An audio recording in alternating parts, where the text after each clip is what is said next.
Hello everyone, I'm Denise Love, and today I want to do some intuitive painting with you. These are some of my very favorite ways to create, where we're experimenting with some new color palettes, we're experimenting with some new supplies, we're just trying to figure out kind of color swatching and sampling, how these different things work, and by doing little intuitive paintings, we end up with fun little paintings when we're done instead of just color swatching. So I can't wait to show you what we're working with today, so let's get started. Let's take a look at the supplies that I'm using today in class. So we are going to be painting some of these super yummy intuitive paintings, and I do a set of 4, and I love doing these because I always end up with one that I love, like this one here, and I always end up with maybe 1 or 2 that I don't quite love, and I'm thinking, wish I hadn't done, say, this purple crayon, and now I know how that works with the idea that I had going. But because we did like a set of 4, I always end up with some that I truly love, maybe one that I love and might frame, and some that I'm like, okay, now I've learned something new from doing this. So these are super fun because I love the color palette. I did kind of veer from a normal color palette that I might use. I used a supply that I've not used before in this set, and so I'm super excited to show you how I did these. So the supplies that I've got down here on the table, I've got some artist tape because I take a big piece of paper and I cut it into 4s and I tape that down so that we're working on a big piece at the same time that we're painting 4 smaller pieces. And my favorite thing is to peel tape, so that's the best part, is when you peel it at the end. So I've got artist tape. I'm using for the main paint my Gansai Tambi Watercolors. This is the 48-piece set, and out of that I pulled out the cadmium orange, the gold, the rose madder, and the cadmium scarlet. That's the 4 colors that I was painting with today. Those are super fun, bright, pretty, they blend beautifully. I also was doing some stencil work on top because some of the things with abstracts that make them so interesting is the layers that you get. So I was using some stencils, and I've got a couple from the Crafters Workshop, and this one is TCW202. It's a Harlequin pattern.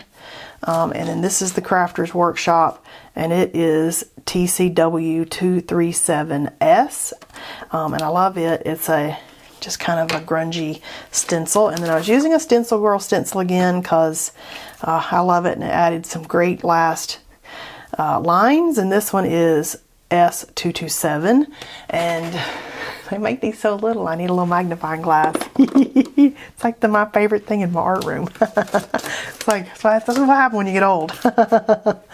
I'm also using my Winsor Newton No. 4 calligraphy brush because I like how unpredictable these are, and the unpredictability is part of my favorite thing with doing abstracts. So I am using that brush today. I also pulled out my favorite dip pen because at the very end, even though I was stepping outside my comfort zone, trying different things to see what they do, as the very last marks, I did pull out, just for one of them, my very favorite Kuretake Gold Mica Paste and my brass nib dip pen. And this is Kakamori brass nib, but you can use a regular dip pen with any of your inks and they work just as good.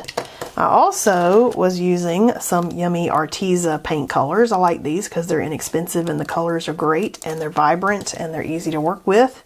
And I get a whole set of them for practically nothing compared to the more expensive paints that I use a lot of times.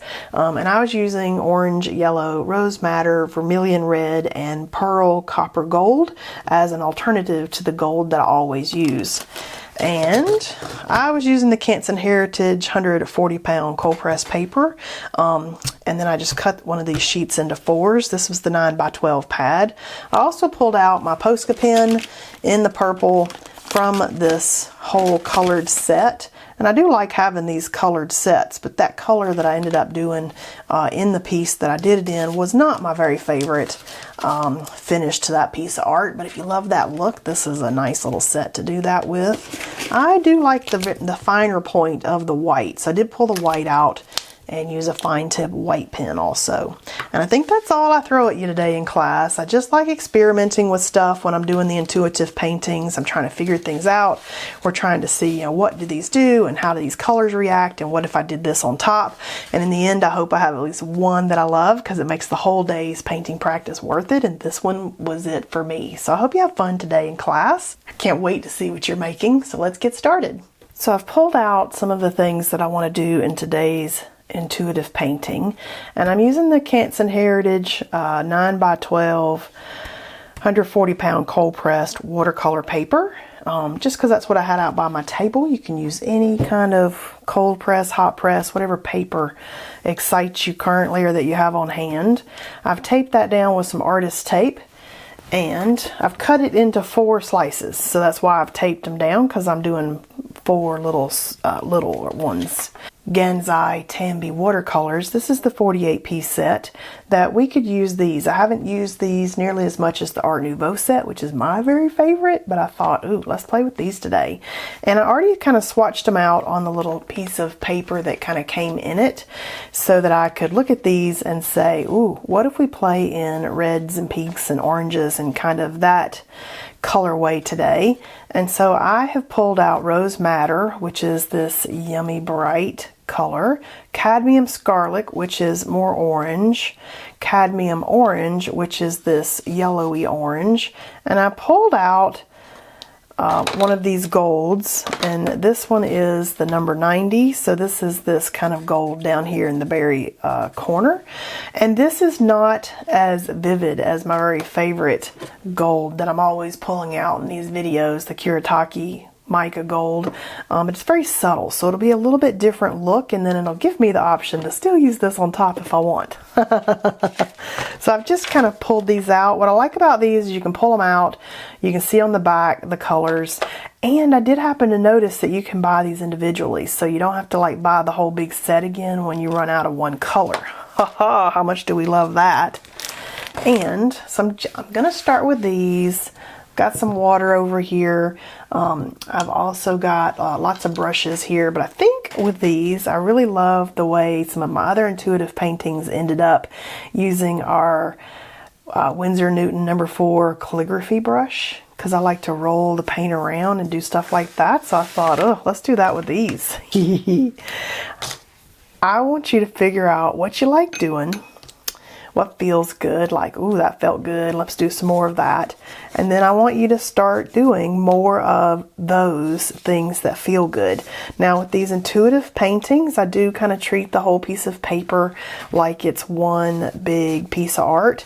And so I don't worry about composition at this point, because I can always cut these up into something I love if I don't love them. And I can always cut it up into a more pleasing piece of art if I need to do that. So don't worry about where stuff is going at this point, because this is more about experimenting with a new watercolor or a new set of colors or a color palette and seeing like, what do these do? What could I create with this? And oh, look at that. And then you can be like, oh, I love that color, or oh, that was a mistake. You know, this is the time to figure out some of that, and this is what kind of leads you on to bigger projects, things that define, you know, your style and the stuff that you like to do. This is how you get to figuring out how your supplies work and maybe the color palettes you love. I just get so much out of doing fun intuitive samplers like this. And you know, this is a color palette, a set of watercolors that I've never used before, so it's my opportunity to figure them out. And this is like the most fun way to do that. And then if you got something you didn't love, then you've made some yummy collage pieces, or you've created pieces that you can just do some other stuff with. We can cut them up and make some art prompt cards with them. We can do lots of yummy stuff. Or let's say that you absolutely love them. That would be a best case scenario. And I got to tell you, doing it in sets of 3 or 4 or 5, I always end up with something that I weirdly just like, oh my gosh, I love that, and I didn't even know I was gonna love that. That's what I love about doing these. I always get stuff I like. Okay, so the gold is actually a little tougher in here. So it's actually taking a little bit more rubbing to activate and get that in my brush. That's kind of interesting. And this is just going to give me kind of on the top, and I could have waited till these were dry to do this. It's going to give me some metallic areas that shimmer, hopefully. Okay, so there we go. And before these actually dry, I want to do them while they're damp, before they get dry, but not when they're super, super wet. So we need to let it dry a tiny bit. And then while they're damp, kind of drop some water into the watercolor, and it will make them bloom. Super cool. So it's like adding a layer of texture in there before we add a layer of something on top of this. And you can just do that wherever you want, or if you don't like the little water blooming, you don't have to do it at all. The texture in the watercolor and the stuff you get when you do this is some of my favorite things to do. So I'm like, oh yeah, let's do more of those.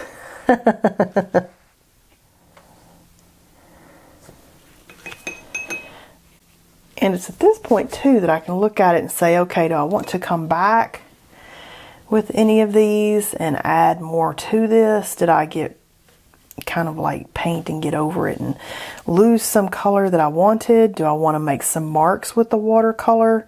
Do I need to let it dry and do some watercolor on top? You know, I'm kind of looking at that, thinking all these different little things. But let's go ahead and pop some more color just in here. And then as it dries, it's going to do its thing, and we'll just see what we end up with.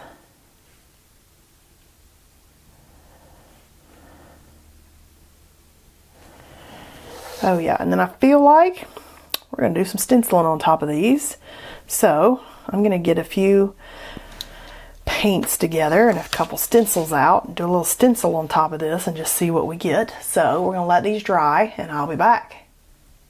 Alright, I've let these dry quite a bit, and they were so wet and so in together at the layer stage that I was layering them that we can see that these all kind of blended in really tightly together, and I really want some color separation in there. So I'm going to go back with the Rose Madder, and we're going to put some color and some stuff on top of this so that I've got some contrast, hopefully.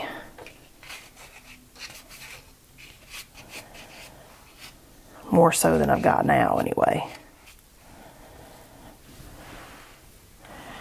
You know, this will happen a lot of times if you've got too much water on your brush, or you're just impatient. You don't want to let things sit a little while to dry, and sometimes it's just figuring out a new watercolor and just not knowing what they're going to do, which would be the case with something like this. It is a new watercolor to me.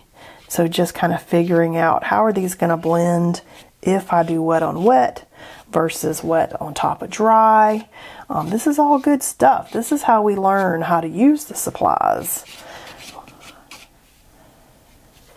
And if you don't like doing abstracts so much, you could paint little real pictures if you wanted, but abstracts are definitely my thing. I've been through plenty of years where I did real stuff and drafted and been real tight and very exact in the way I had to create, and I don't know, abstracts are just my thing. I buy them, I create them, I collect them. It's just what I love to do. Alright, so we've added another layer on here. I'm going to let that dry and we'll be back.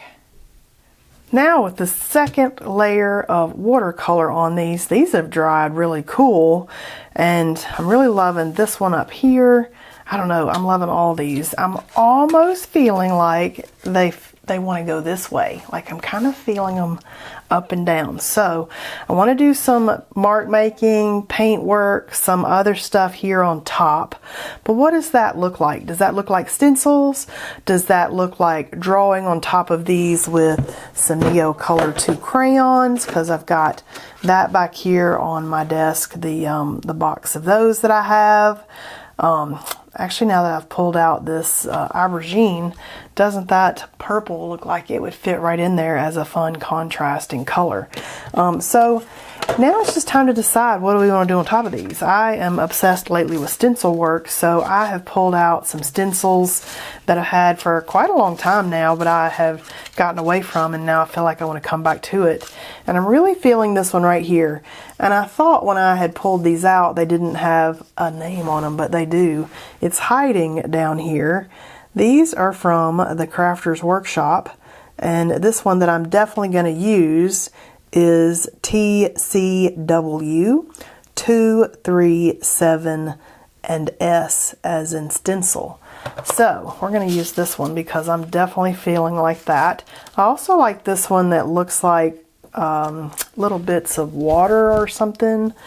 Let's see where the writing is on this. Maybe it doesn't have any writing on it, but it does feel like, yes, here we go. So this one is the Crafters the Crafters Workshop TCW 311S as in Sam. I also like this Harlequin one, which is TCW 202. So I'm going to maybe use these two to start. I don't know. I'm also going to pull out my little collection of Arteza acrylic paints. I like these because I like the color range. They're really fun to work with. They work well, and I could just pull a few colors out in my color palette, or I could pull some contrasting colors if I wanted to have something that was more contrasty. This one also has a few metallics in it, so it might be an opportunity to try out some different metallics. Like this is pearl, copper, gold, so maybe in the spirit of trying other things besides my very favorite to make some discoveries, maybe we want to try a metallic out of here. And what I love about these two is you get these nice 22 milliliter sized containers, and then the ones that you really love, you could buy like a big one of it if you wanted to. I love that they have so many colors and they're so generous in the quantity, because that goes for a long way. Like I got this whole little set of like, I don't know, a ridiculous amount of colors off of Amazon, and it was like half price, which made it randomly about $1 a tube. So it's probably like 30 colors, maybe more.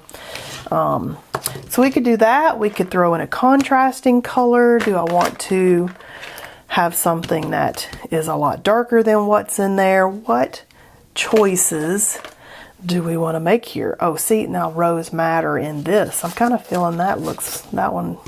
Feeling good about that. It's a shade darker than the neon pink. I like this vermilion. I like this orange. I like this copper. If I wanted to contrast with some pen mark and stuff like that, I could use Posca pen. I could definitely do some of that. I'm really feeling this stencil, which this one was the 237S, TCW 237S. So what if we do that one in the rose madder? So I'm just going to put a little bit of this paint out here, and you want thicker paint, not thinner paint, so you don't want the high flow paints, and a dry sponge. And so these are the little artist sponges that it's a circle that I just cut into little quarters, and then we can do some stencil work. All right, and when I'm doing the stencil work, I do kind of go random. I don't go in the exact straight linear thing that the stencil is. I want it to be a little more random. Oh, see, now that's super fun. All right, so that was super fun. We could try that in a different color. I could come and do another one of those if I wanted to have like a little set and a different color on the other little set. Oh, see, now I like that with them separated rather than all in the middle, but man, I still do like that. So we could, if we wanted to work in a series and have them all four the same, we could. Let's put a little bit of this vermilion red out because it's a really pretty color. I'm just going to use the same stamp, same sponge, because just using a color that's very similar. Oh yeah, see, super fun. It's all about layering when you do some of these. The first layers of the piece, I'm always like, ooh, I don't know. And then by the time I'm layering, ooh, see, I like that one. Then by the time I'm layering stencils on top, I'm like, oh, now I'm starting to feel this. Now, does this feel like a Harlequin? I don't know that this feels like a Harlequin. But we could do a tiny bit. Let's just, for giggles. All right, let's do the orange. Maybe I'm just going to use the same sponge. I'm in a similar color palette.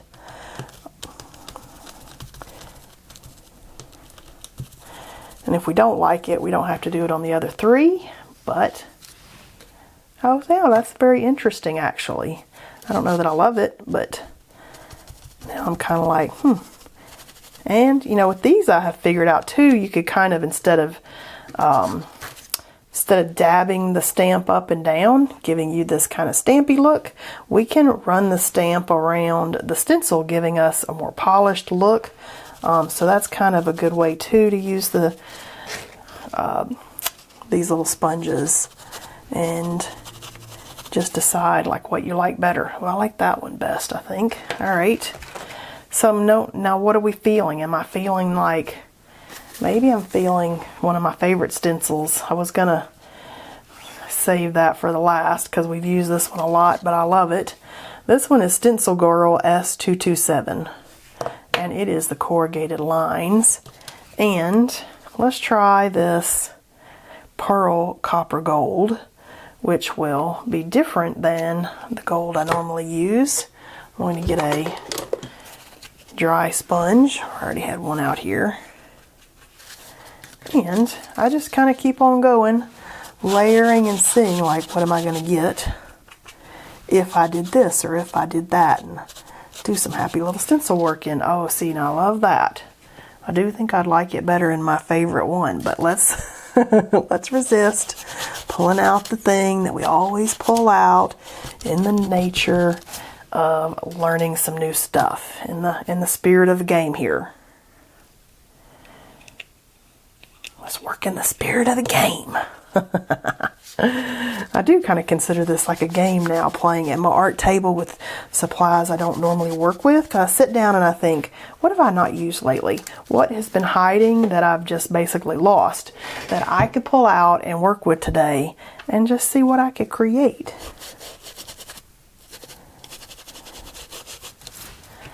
Oh, see, now look, these are starting to come together really, really nicely. So at this point, is it kind of where you want it? Do you need to do something else? Do we want to do some writing on top of this? I like a lot of writing on top of it. It doesn't have to be, you don't have to be like, I don't like to write because my handwriting's terrible, because trust me, my handwriting looks like I'm a doctor, which basically means you can't read it.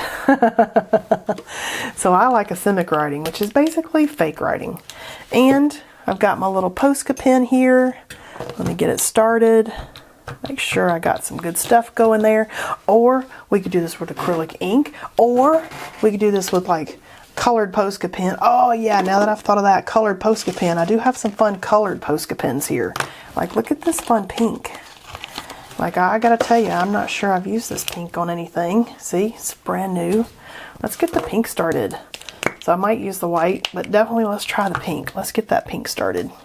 Oh yeah, so this is got a really big tip on it, which that's a bigger tip than I normally like, but let's just see.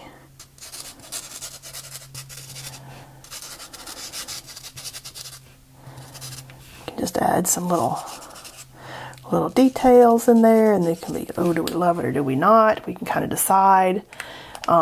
Maybe I'd rather do some writing in white, so this is the chance to kind of test a little bit of that out. And you can see the tip on this one a lot finer. That's more of my thing, the finer tip. It's not that I'm trying to write something here that you can read or not read. It's more like, what does that say to the viewer? What in their mind have they imagined that says? That's what I like about that. We could also, let's just do a different thing on each one of these. Let's do this aubergine crayon. What I like about this is it's a really dark contrasting color, and it's just for play. So again, if I don't love these, I already have a plan to put these in my art for cut up later pile, and I can already see these as some of my hearts for art prompts, because I'm loving the range of colors and marks and stuff that we have going in there. And then just to satisfy you know, whatever your favorite thing to do is. And you know, my favorite thing is to play in this gold ink. Whatever you love the most to satisfy that itch, do that on one of them. And then you feel like, okay, I got some of that done on one. And on the other ones, I tried something different. And that one may be your favorite. But then again, you know, one of these others may be like a new favorite, like, oh, I didn't know it did this, or oh, I didn't think about that. All right, let's peel tape and see if we like them or not. And even if we don't love them, they can turn into something else later. So don't get disappointed. Don't throw them out. All right, let's peel some tape. So when I peel tape, I like to kind of pull nice and slow, kind of at an angle. And if your tape is pulling your paper could still be wet. So make sure you let your paper dry. And if your tape is still pulling your paper, then heat the tape up with your heat gun, and that will let the tape release. And heat each section as you go. Don't do the whole thing and then think it's all going to stay warm. Heat one section, peel the tape, heat the next section, peel the tape. I usually have pretty good luck with this Gansai Heritage paper not tearing, but you never know. If you peel it and you're like, uh-oh, it's caught the paper, stop and heat the tape up. Because you don't want to do like the best work you've ever done and then tear the whole edge of it because the tape tore something. Nothing more frustrating than feeling like you ruined your masterpiece by doing that. Okay, now once I start to peel the tape, they really start to come together and feel like little pieces of art. So it is my very favorite part of doing art, is peeling tape. So I make excuses to tape stuff down and peel it. I make it part of my practice because I know it's the part I love. It's like revealing a gift. It's like I'm getting my presents. Like now that I've started to peel the tape, some of these are looking much better even than they were with the tape still there. And I love that. I mean, I'm getting excited because like this one right here, I'm kind of digging that one. And it's got that white Posca pen. So I kind of love what it ended up. Like, look at this. Okay, I know I used my favorite stuff on it, but oh, look at that and the shimmer. And this one, surprise, surprise. Now that I peeled the tape, I'm actually loving that one. Like, I would sign that right down here and be like, check it out. Okay, this one's my least favorite. I wish I had not done that purple crayon, but hey, now we know. And this one also my least favorite, so I wish I had not done that purpley Posca pen. So that's okay. But all in all, this was a good art day because out of the two, I have two that I love and one that I love. I would say that this one with the white little bit of writing, I would say I love that one. So as long as you end up with one out of the four that you love, you get super excited because you had a great paint day. And then on the other ones, you've learned like, oh, okay, this is how that Posca pen worked. I don't know if I love it, or this wasn't the right situation for it. I love the Neo Color 2 crayons. That's why they sit on my art table, but maybe this was not the right spot for that. And now I've learned that and I've figured out some new things. This one made the whole day worth it. So I hope you had fun painting with me today. I can't wait to see what some of your intuitive paintings are. Definitely subscribe to my channel. And I can't wait to see you next time.